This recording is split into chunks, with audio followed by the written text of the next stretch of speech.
Hey everyone, here we are. It's week 4 of our discussion around ADA compliance and how it applies to your website.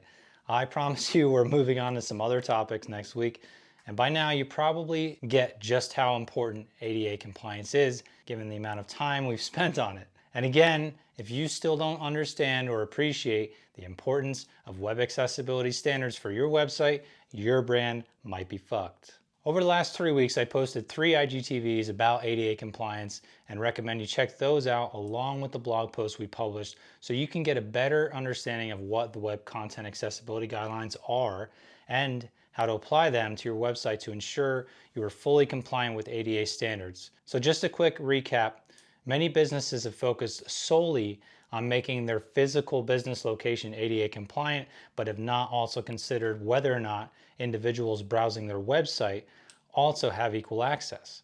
The law now explicitly states that websites are also considered places of public accommodation and therefore must also conform to ADA compliance. So far, we've talked about what the Web Content Accessibility Guidelines are. We've covered their perceivable guidelines, which are the guidelines that help visitors see and interpret the information on your website. And I also talked about the operable guidelines, which cover how your website operates or how it functions. Today, we're going to discuss part 4, the final piece of our 4-part web accessibility series that focuses on tips when designing, coding, and writing for web accessibility. So the purpose of these guidelines are to help you plan and map out a more effective website design that will accommodate as many users as possible. In our blog post, we outline like 5 or 6 critical recommendations for each component of web accessibility for designing, coding, and writing. So make sure to check out the blog for the full list of recommendations. But for now, first, let's talk about designing. So most aspects of web accessibility, they typically fall into this category since how you design your website, it's going to determine whether a person can properly perceive or even understand and navigate the content. There are essentially 6 key principles to focus on for website design, and we're just going to mention the first 3 real quick. So number 1 is the contrast between the foreground and the background. So the greater the contrast, the easier it is for a user to understand text and images. The recommended contrast ratio is at least 4.5 to 1 to reach the minimum level of compliance. So number 2 would be to take advantage of the full real estate on the screen. So avoid visual clutter and try to group content by using headings and subheadings. Number 3, don't rely on color alone to convey information. So some users struggle with color perception and may not understand content if the only way to differentiate content is by color. For example, instead of marking required fields in red or a specific color on your form, also mark them with an asterisk. Again, check out the blog to see some other great tips for designing for accessibility. So next, we're moving into the coding or developing part of your website. So most accessibility issues with coding focus on the operable category of ADA compliance. Coding is all about functionality and the ease of use. And if someone can't operate the elements on your website, the great design you spent so much time creating will be for nothing. So we talked about this in more detail last week in part 3. So here are 3 key essentials to keep in mind when coding.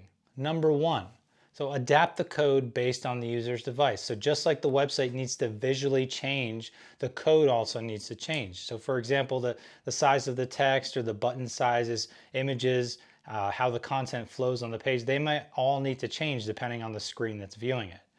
Number 2, make interactive elements keyboard accessible. So many users rely on a keyboard to navigate your web page. Code the website in a way that allows them to use interactive functions like browsing a menu or finding clickable links or other features without relying on a mouse, a touchscreen, or other inaccessible devices. And lastly, number 3, help users avoid errors when completing forms. So you can do this by providing clear instructions or notifications. So if an error or an issue does occur, it's easy for them to either identify the issue or correct the problem quickly. So last section to cover is the writing portion of the guidelines. And just like coding and designing, true accessibility also comes down to how the content is written. And you might be confused at that point, so let me clarify. So the accessibility of your writing relates to how the information is structured. So here are just a few examples. So first and foremost, utilize paragraphs and section off your content using headings.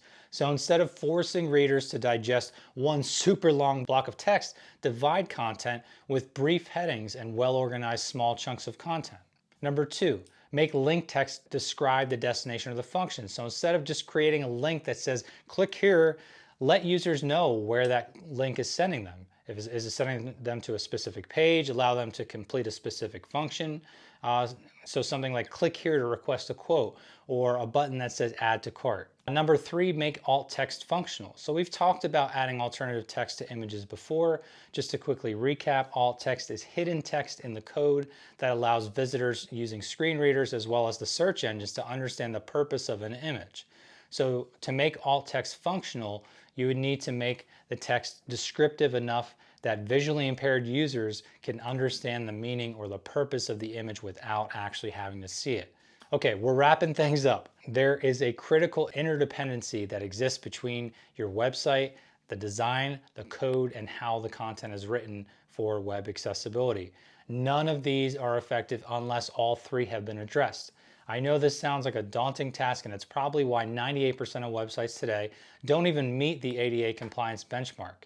So ask yourself, is there significant room for improvement with my website? The Web Content Accessibility Guidelines are essential to allowing everyone the best opportunity to navigate your website and have a positive experience. All right, Instagram fam, we made it to the end. ADA compliance is a big deal to us, and it should be for you too. Maintaining compliance is going to help you avoid any potential legal issues that could occur from a single user having a bad experience on your website. Working on accessibility for your users is not only the right thing to do, but it's also going to safeguard your business from legal challenges and strengthens your online reputation because you are taking the time to ensure every visitor can gain equal access to the content on your website. So again, please make sure to head over to our website and check out our 4-part series all about the Web Content Accessibility Guidelines 2.0 so you can get started on the path to being ADA compliant. So thanks for watching, and if you have any questions or need help, let me know. I'll chat with everyone soon.